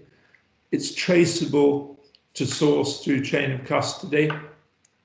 There's negligible risk under EUTR, which is very important. Whilst we don't export to Europe, our clients are always considering our timber against European timber, and EUTR is the benchmark on which that timber is bought in to make sure it's sustainable into the UK. UK forest management has to be sustainable under UPWOS, so the proof is there. And most forests, as Ewan said, are certified to dual forestry standards, PFC and FSC, which allows us to operate that dual system. And UK forest management really delivers wood. As Andy said, you have to comply with the law. 80% of that is what you're doing in certification anyway. So, it's a natural feed through to what our product is required. And the chain of custody proves that in the wood that we bring into our mills.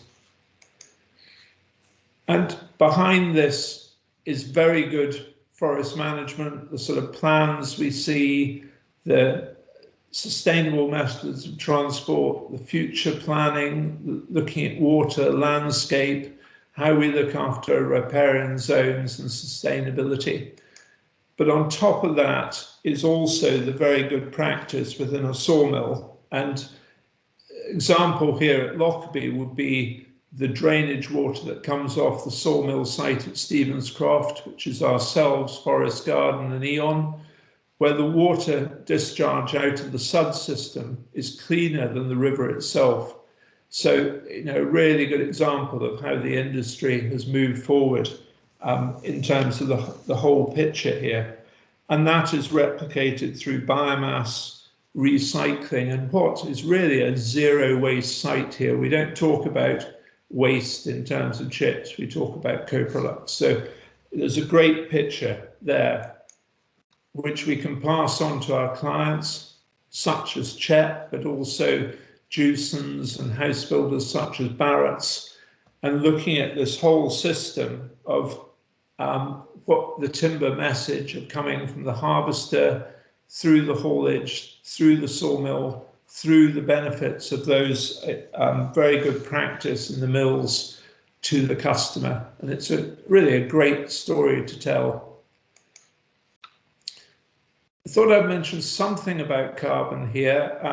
Vicky's been very helpful in helping us with our own carbon projects in James Jones. Vicky said voluntary standard for woodland creation products, where claims are made on the carbon dioxide they sequester. We have a scheme called Tilhill, which is a 100-hectare woodland near Kinross in central Scotland. And it's a very good benchmark in terms of carbon sequestration. This scheme is forecast to sequester 16,000 tonnes of CO2 over 65 years, which is our nominated period. And that is based on a mix of conifers, which are felled at 35 years, thinning, and other conifers that are felled up to 65 years and are cut off at 65 years for all trees. So very much less than the average, but 160 tonnes of CO2 is a very good contribution to the environment and the scheme. James Jones are targeting to plant 2,500 hectares of new woodland by 2025, which will equate to around about 400,000 tonnes of sequestrated carbon over the next rotation. And we're very much working on the model that we keep that carbon for future use. So we will store it within the database, within James Jones, and use it as we have to in our business as it develops over the next generation going forward. Somebody asked about the timber side of this, and it's very important in relation to all of our activities, from harvesting right through to transport to a customer.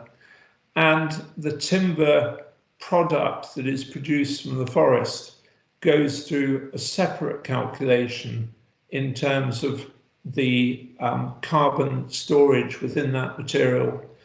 And we work with a company called Ecometrica, who basically calculate the carbon cost of the whole process. So from timber harvesting to transport to the haulage to the forest to the sawmill, the process energy in the sawmill and secondary processing, kiln drying, timber treatment, and even down to the manager's mileage in managing this system, people getting to work and everything. So it's the whole package of the James Jones business to give an independent valuation on the net CO2 that can be passed on to our client, whether that be for house building or for pallets or for fencing.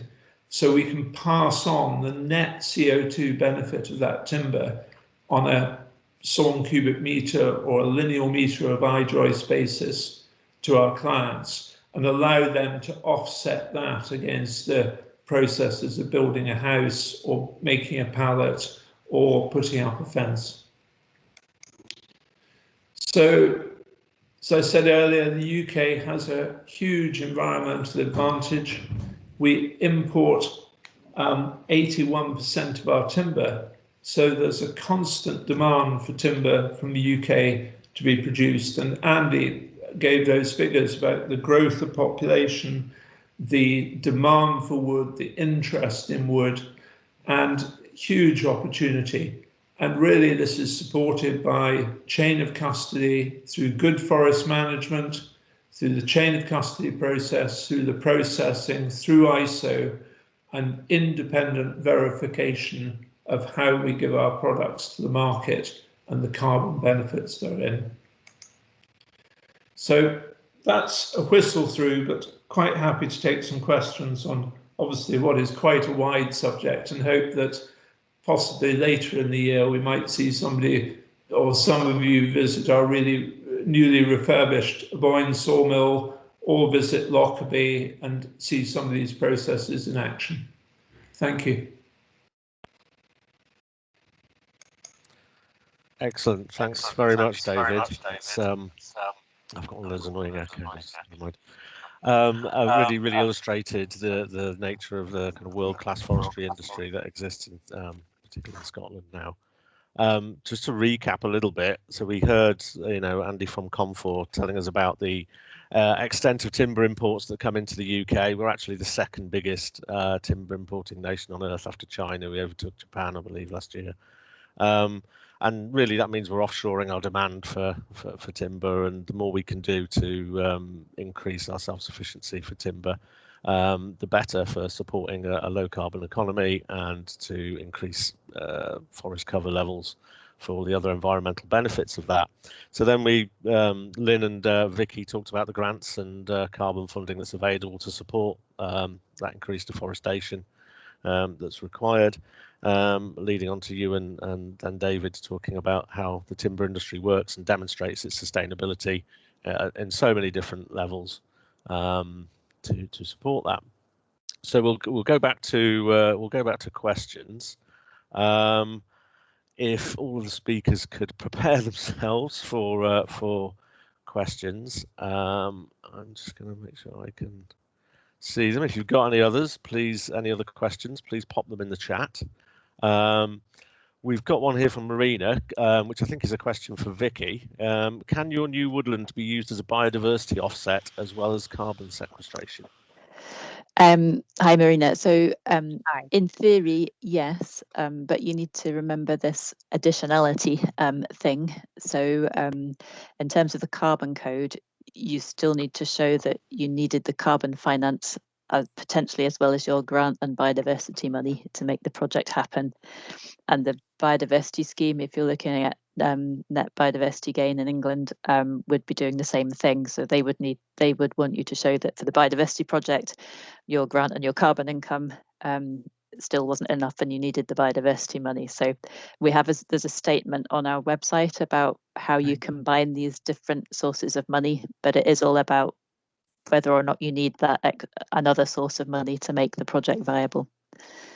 Yeah, it was really just in connection with connectivity within a farm scheme where there's a gap in terms of wildlife corridors, that the infill could be a biodiversity benefit, but also for carbon sequestration. It was basically making the system work and getting the best out of your woodland. So that's where I was coming from on that.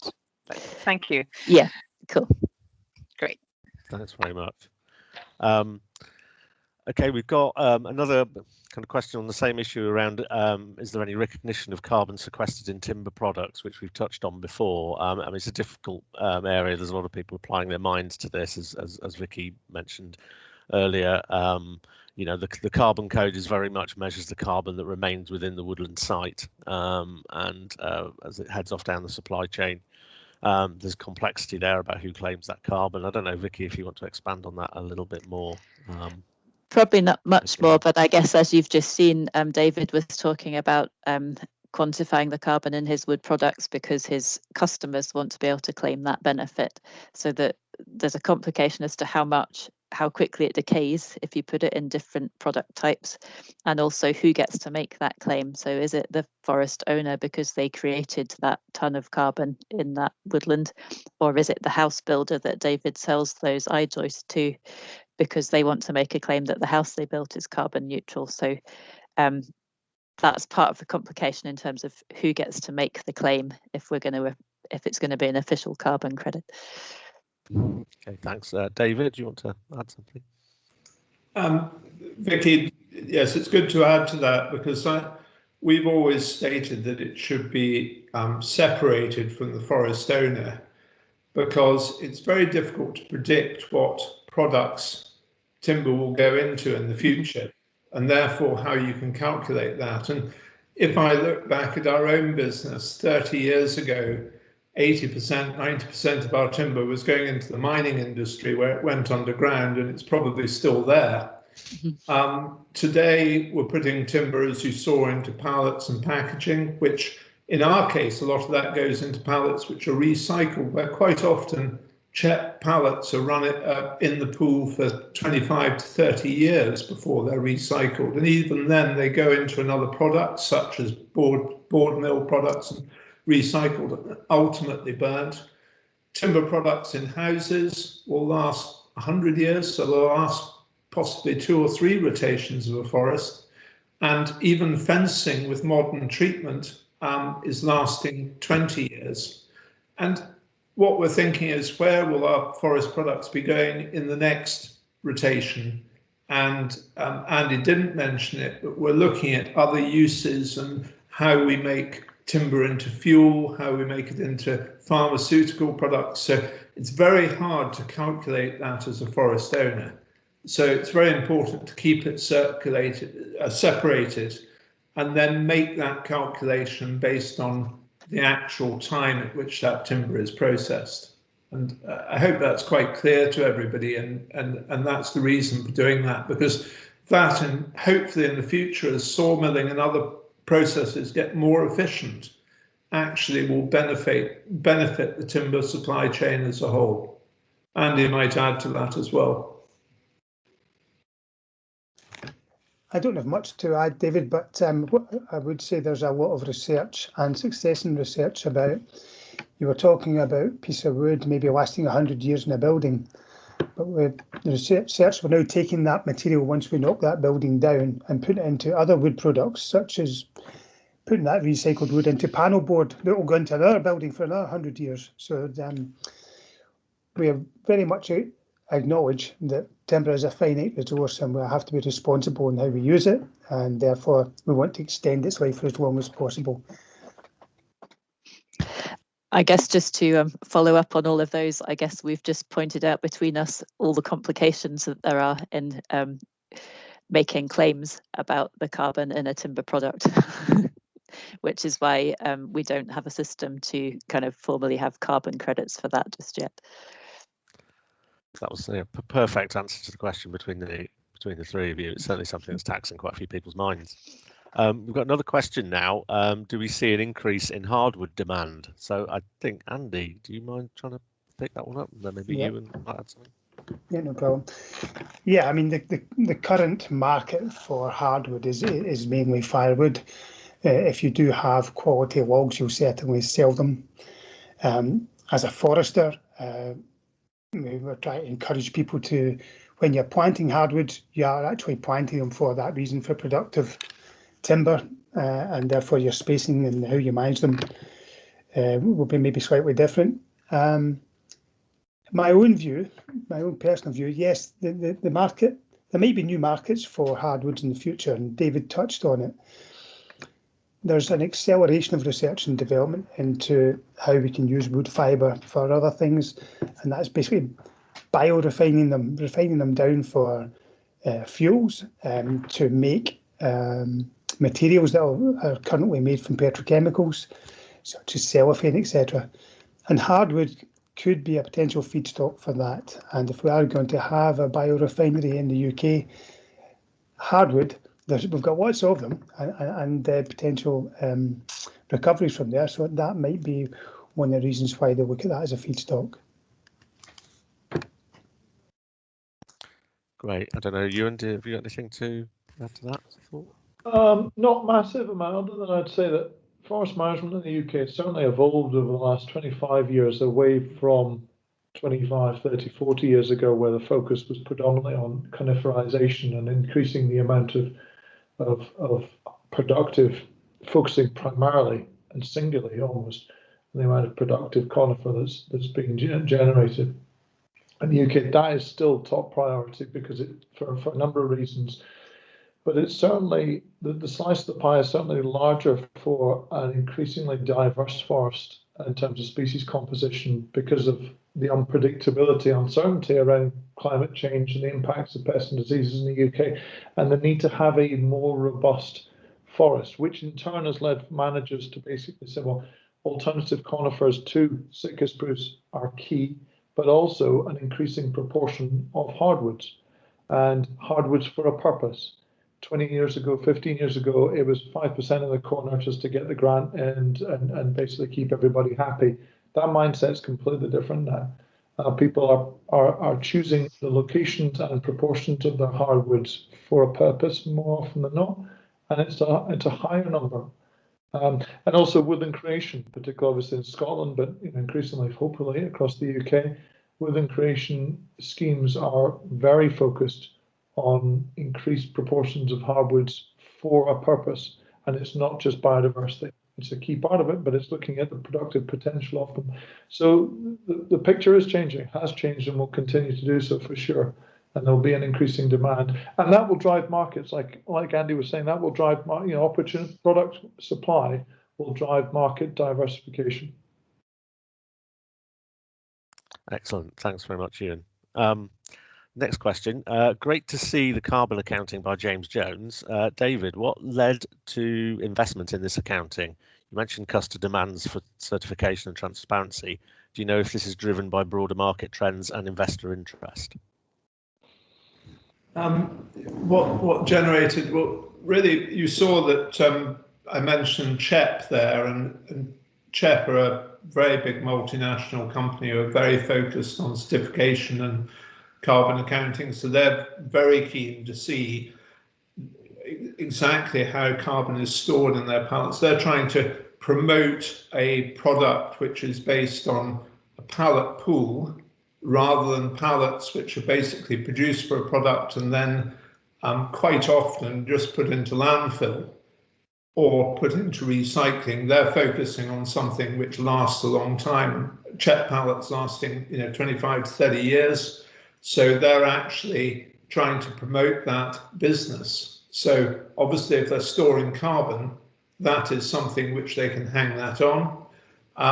We produce I-joists, and I-joists are very, very much linked to new build houses where thermal efficiency of these buildings is hugely important, but also builders are being asked for a carbon cost of that house, both in terms of construction and future performance. So companies such as Barratt's and Persimmon, Wimpey Homes are asking us for a credit on the timber we produce, and they'll similarly be asking concrete and steel companies, all the people who put elements into the house, what their carbon negative or carbon positive figure is for that building to get a net figure at the end of it.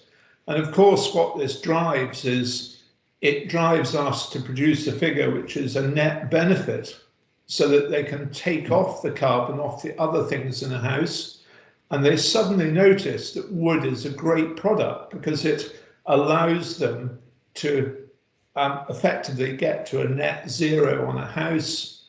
And that is a massive selling point to the customer and the people who buy the houses, and particularly to government, who are putting a lot of money into new house regeneration schemes, etc. So the whole thing links through to the customer and people's demand for a net carbon zero economy, etc. The other point I would make is that if you are an Edinburgh University or somebody who has said that they will go carbon neutral by 2040, they're looking at every part of their activity. And if they go to renovate a building in Edinburgh, rather than putting a steel frame up, which will add carbon to their business, if they've got a chance to put a wood frame up, they can actually bring down their net carbon score in the business. So yet again, wood products are being emphasised and drawn into the market and adding value to our resource in the forest. So I hope that's some way of covering it, but it's a big subject and complicated, as Vicky said. Thanks. Yeah, very interesting. Vicky, did you want to add to that? Yeah, I just wanted to say that the UK Green Building Council has also recently consulted on their strategy for net zero for developers, so how a developer could claim to be net zero. So as well as some of the things that David's just suggested that encourage the use of wood products in a development, they obviously need to offset any residual emissions and the concrete and steel that they are still using in the building. And one of the ways they can do that is to buy carbon credits from the Woodland Carbon Code, or that's part of the proposal.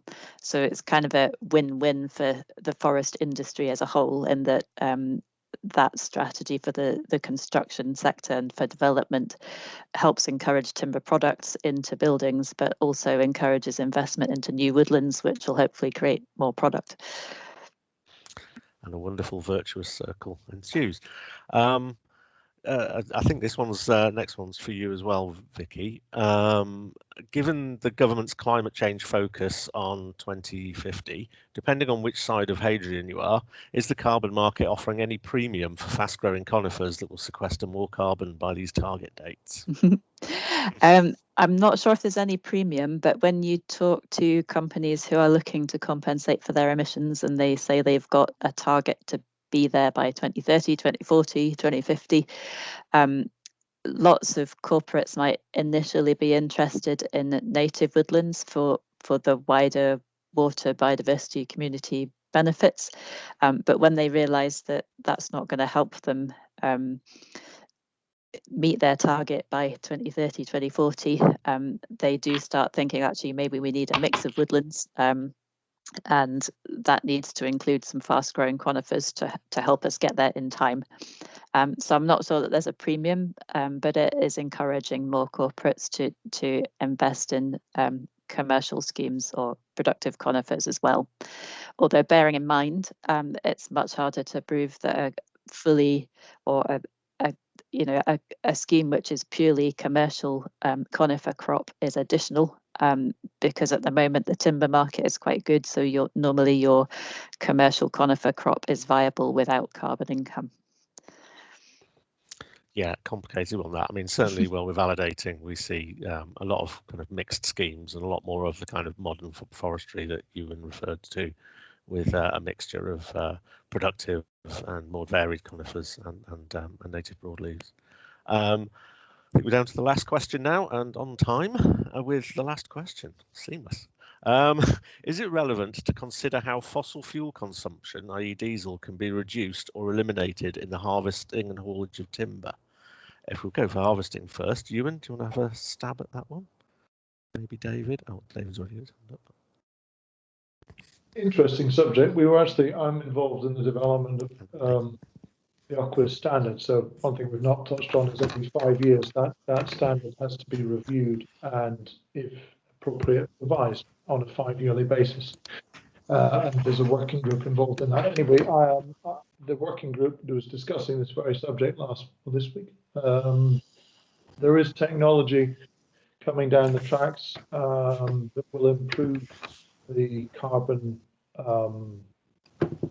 balance of forest operations, not just timber harvesting, but basically the biggest probably emitter within forest operations, the biggest elements of carbon that are emitted are when large machinery is involved, obviously the timber transport, and then harvesting, and whenever we bring an excavator in either to do ground preparation or to build new roads, which are less frequent.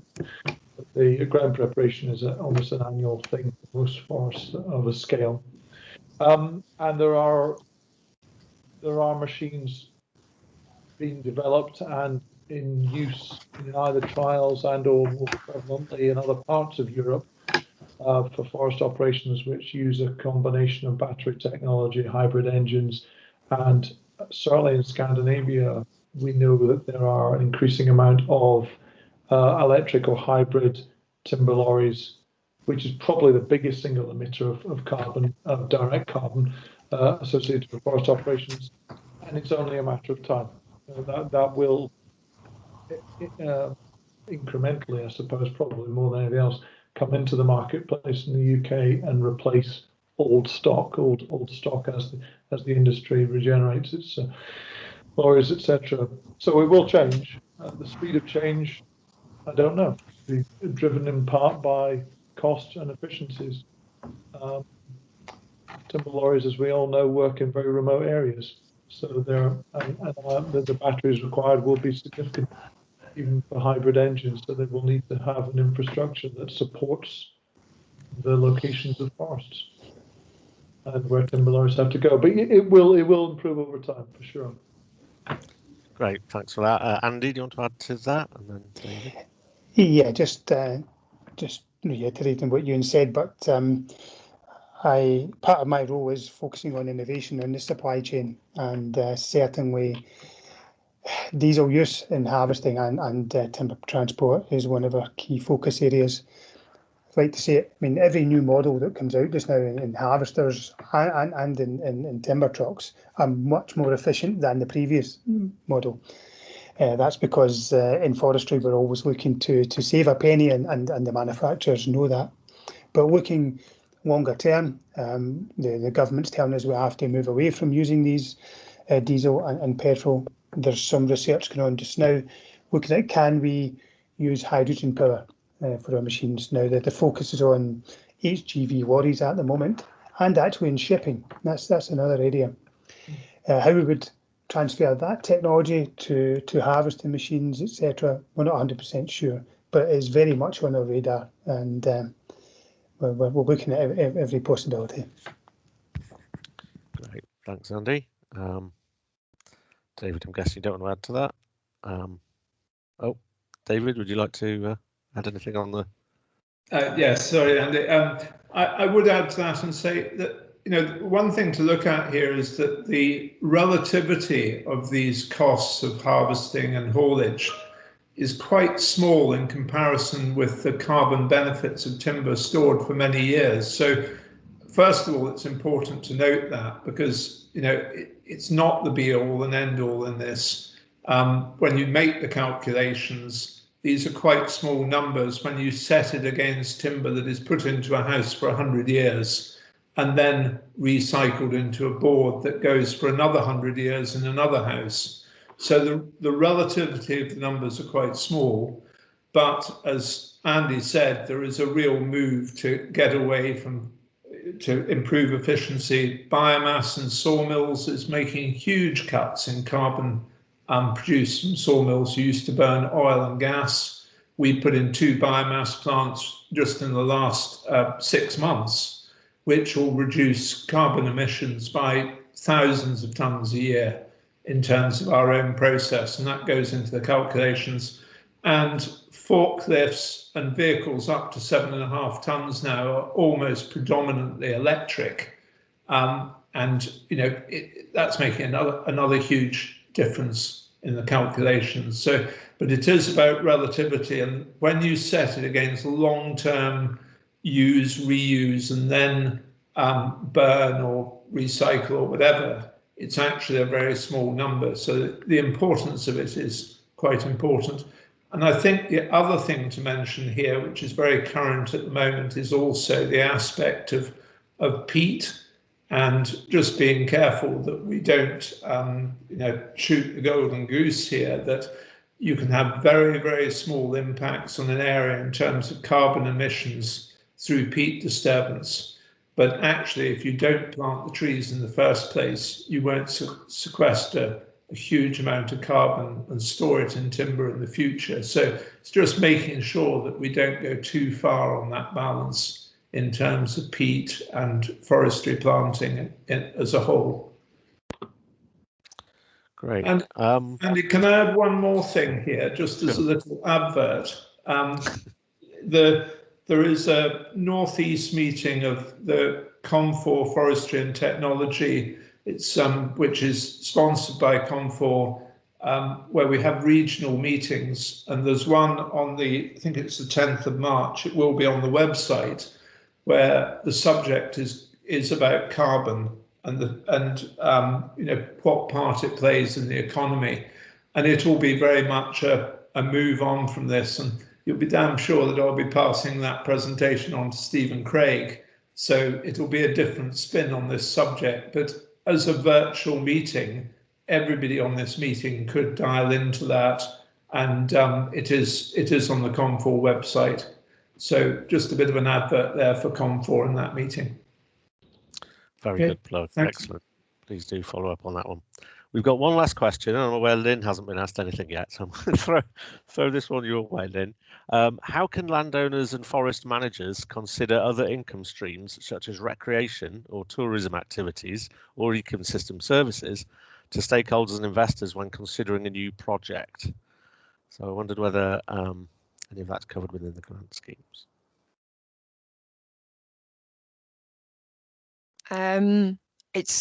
I'm just looking at it. Sorry to catch you on the hoof. No. I'm just. We'd ignored you for a while there. No. I suppose it's one of these things that it's quite interesting. We're setting up the demo farm network with Scottish Forestry and Scottish Government, and just looking at, you talk about recreation and tourism and that. Quite a number of the businesses that have offered themselves up as demo networks have tourism as part of their business, their ecosystems and things like that. And interestingly enough, we did a press release last week for a crofter up in Shetland who's actually planted a lot of trees on Shetland, which is really interesting anyway. But he also has a glamping business within that. So even on a small scale that he's doing it, he's bringing these trees together along with his glamping business and that kind of thing, and that's adding to the how he sells his business and that type of thing as well. So even on a scale like that, and I'm aware of other people on larger scales building in with their community and wanting their community involved with what they're doing with their woodlands and having access and that kind of thing. So it's definitely something that we see, and I have seen even more prominently by people coming forward for the demo network as well, that they have tourism in mind and recreation in mind when they're thinking about their woodlands. And I even heard somebody talking about putting a woodland in and putting dog walking into it as well when it was established, so people could go and take their dogs and it was all fenced and everything like that as well. So there's a lot of people thinking about woodland integrating into their farm business, but also those other businesses that they may be diversifying into. Thanks, very good answer. I mean, certainly, I think particularly this last year with COVID, we've seen a hell of a lot more recreation hitting the woodlands within the UK. So I'm sure, you know, a lot of woodland owners making use of things like mountain biking and recreation, glamping, camping sites, and it kind of all adds to the broader package of multi-purpose forestry. So I think that we've run through our questions. So I'd like to thank you all for attending and very much thank our speakers for some really interesting presentations. I hope that's gone down well. As I said at the beginning, there'll be an email to all attendees. The whole event will be uploaded onto YouTube in a little while, and all of the presentations will be present there. Thanks very much for a great session, and everybody take care out there. Or not so much out there. Or shut in. There we are. Light at the end of the tunnel, everyone. Take care. Thanks very much, everybody. Bye-bye. Thanks. Cheers, Andy.